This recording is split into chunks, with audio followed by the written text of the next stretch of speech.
రైతులకు ఇచ్చిన మాటను సీఎం చంద్రబాబు నిలబెట్టుకున్నారు. కొద్ది రోజుల క్రితం కుప్పంలో పర్యటించిన ముఖ్యమంత్రి వారి సమస్యలను అడిగి తెలుసుకున్నారు. ఈ క్రమంలోనే మామిడి రైతుల సమస్యలను పరిష్కరిస్తామని హామీ ఇచ్చారు.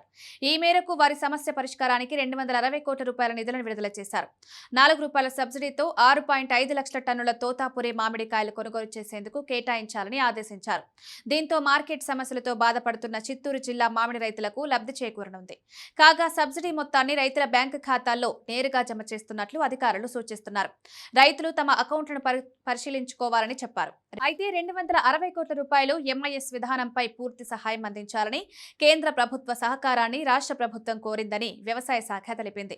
తోతాపురి మామిడికాయల కొనుగోలు ఆగస్టు 2025 వరకు కొనసాగించాలని, ప్రాసెసర్లు 8 నుండి 12 రూపాయల మద్దతు ధర ఇవ్వాలని కోరింది. మరోవైపు టీడీపీ పార్లమెంటరీ పార్టీ సమావేశంలో సీఎం కీలక వ్యాఖ్యలు చేశారు. వైసీపీ హయాంలో జరిగిన మద్యం కుంభకోణంలో సిట్ విచారణ తుది దశకు చేరిందని చంద్రబాబు అన్నారు. అన్ని ఆధారాలతో గత పాలకులు అడ్డంగా దొరికారని, ప్రజాధనాన్ని విచ్చలవిడిగా దోచుకున్నారని మండిపడ్డారు. దోపిడీ ఏ స్థాయిలో జరిగిందో ప్రజలకు చెప్పాల్సిన బాధ్యత మనపై ఉందన్నారు. జగన్ తాను చేసిన తప్పుల్ని కూడా మన మీదకు నెట్టేసే రకమంటూ మండిపడ్డారు. రాష్ట్ర ప్రగతిని దేశ స్థాయిలో వివరించాల్సిన బాధ్యత ఎంపీలదే అని చంద్రబాబు అన్నారు.